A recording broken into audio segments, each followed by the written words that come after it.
তিনটি লক্ষণ দেখলে বুঝবেন আপনার নামাজ কবুল হচ্ছে না। 1. নামাজ শেষ হৃদয় কোমল হয়ে যায়। যখন আল্লাহ কোনো নামাজ কবুল করেন তখন সেটার প্রভাব হৃদয় পড়ে, মন শান্তি, বিনয় ও রবের নৈকট্য অনুভব করে। আল কোরআনে আল্লাহ তাআলা বলেন, নিশ্চয়ই আল্লাহর স্মরণে হৃদয় প্রশান্তি লাভ করে। সূরা আর-রাদ। যে নামাজ তোমাকে স্বস্তি ও প্রশান্তি দেয় সেটা কবুল হওয়ার নিদর্শন।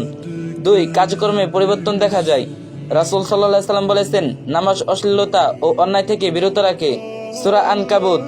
যখন নামাজ কবুল হয় তখন তা জীবনে প্রভাব ফেলে। গুনাহ থেকে দূরে থাকা, সত্যবাদী বেছে নেওয়া এবং হারামের পরিবর্তে হালালকে বেশি পছন্দ করা শুরু হয়।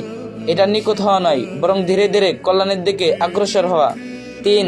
নামাজের প্রতি ভালোবাসা ও আগ্রহ জন্মায়। নামাজকে টেনে হিচড়ে পড়তে হয় না, বরং তা আদায় করার জন্য মন উতলা হয়।